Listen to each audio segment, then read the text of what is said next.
से धन्यवाद बोलती हूँ। और इसी के साथ साथ बहुत खूबसूरती से मंच का संचालन कर रहे थे परम आदरणीय राजेश राज जी, गीतों और गजलों के राजकुमार हैं। जब आप तक आएंगे आपको बहुत अच्छा लगेगा और बहुत ही सशक्त हस्ताक्षर है। आप उनको सुन करके तभी बता पाएंगे कि वो क्या पढ़ेंगे। अभी इनको कुछ दिन पहले आपके ही शहर में अकबर इलाहाबादी सम्मान से नवाजा गया है। आप सब एक बार बहुत जोरदार तालियां बजाकर उनको सुनने के लिए एक मौका दीजिए, उनको बुलाइए अपने पास, वो आए। मैं उनसे निवेदन करती हूँ कि आप आइए और अपनी कविता लोगों तक पहुंचाइए। तो केवल कविता नहीं है, कविता का संदेश होना चाहिए और पैगाम होना चाहिए। इस रचना को आपने एक बात महसूस की होगी कि हमारे जो कलाम साहब थे पूर्व राष्ट्रपति, वो जहां भी आते थे ब्यूरोक्रेट से नहीं मिलते थे, नेताओं से नहीं मिलते थे, स्कूल के बच्चों से मिलते थे। क्योंकि उनका था जो बच्चे हैं आज इनको सही तरीके से अगर हम संभाल लें तो इन्हीं से देश बनेगा 20 साल बाद। एक बच्चा मेरी निगाह में है, आप सबने उस बच्चे को देखा है। मैं आपका ध्यान उस बच्चे की ओर ले चलता हूँ, सिर्फ हास्य भी सुनाऊंगा और गजलें भी, लेकिन ये रचना यहीं से करते हैं।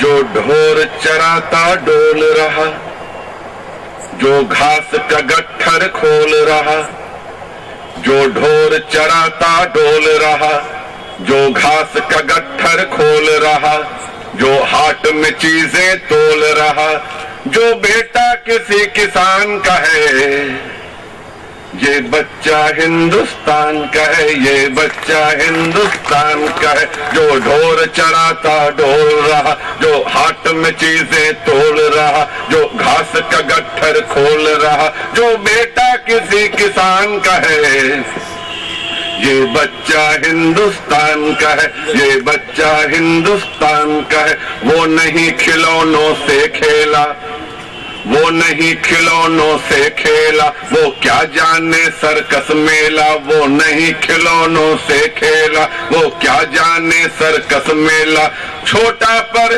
खींच रहा ठेला, ये प्रश्न देश की आन का है, ये बच्चा हिंदुस्तान का है, ये बच्चा हिंदुस्तान का है। दो चाय वहाँ दे आ छोटू, जूठे बर्तन ले जा छोटू, दो चाय वहाँ दे आ छोटू, जूठे बर्तन धोला छोटू, ले रात कबासी खा छोटू, ये किस्सा हर दुकान का है, ये बच्चा हिंदुस्तान का है, ये बच्चा हिंदुस्तान का है, ये बच्चा हिंदुस्तान का है। दुनिया को अन्न खिलाता है किसान, दुनिया को अन्न खिलाता है, खुद कर्जदार कहलाता है, दुनिया को अन्न खिलाता है, खुद कर्जदार कहलाता है। बच्चा भूखा सो जाता है, क्या सब कसूर भगवान का है, ये बच्चा हिंदुस्तान का है, ये बच्चा हिंदुस्तान का है।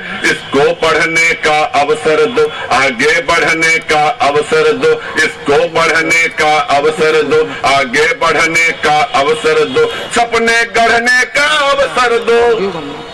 ये वक्त नहीं बलिदान का है, ये बच्चा हिंदुस्तान का है, ये बच्चा हिंदुस्तान का है। और संकल्प ले हम आप कि बच्चे से काम नहीं लेना, बच्चे को भीख नहीं देना, बच्चे से काम नहीं लेना, बच्चे को भीख नहीं देना, उसको बच्चा रहने देना, ये वंदन उसकी शान का है, ये बच्चा हिंदुस्तान का है, ये बच्चा हिंदुस्तान का है। उसका बचपन वापस कर दें, उसमें कुछ रंग नए भर दें, उसका बचपन वापस कर दो, उसमें कुछ रंग नए भर दो, उसका जीवन सुखमय कर दो, जो हक हर एक इंसान का है, ये बच्चा हिंदुस्तान का है, ये बच्चा हिंदुस्तान का है, ये बच्चा हिंदुस्तान। और एक पंक्ति अभी अपने गीत में इस्तेमाल की शैलजा ने, जो हमारे बाईं तरफ मातृशक्ति, वो कह रही है इसलिए कि उसकी उम्र है मातृशक्ति कहने की, और मैं अपनी उम्र से बहन कहता हूं।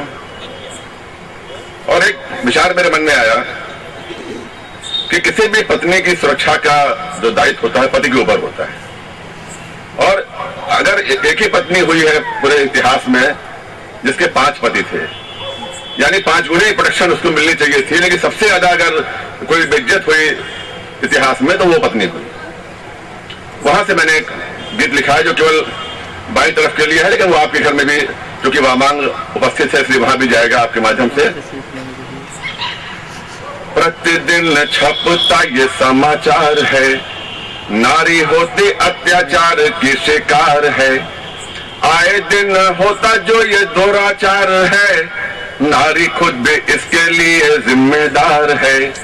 अपनी मान मर्यादा बचाने के लिए, नीचता को सबक सिखाने के लिए, कोमलता त्याग मर्दानी बनो तुम, बहना मेरी झांसी वाली रानी बनो तुम, बहना मेरी झांसी वाली रानी बनो तुम। चंद्रमा की 16 कला है नारियां, कमजोर करने के लिए क्या क्या तारीफें की गई। चंद्रमा की 16 कला है नारियां, कामिनी कनक चपोला है नारियां। और कौन कहे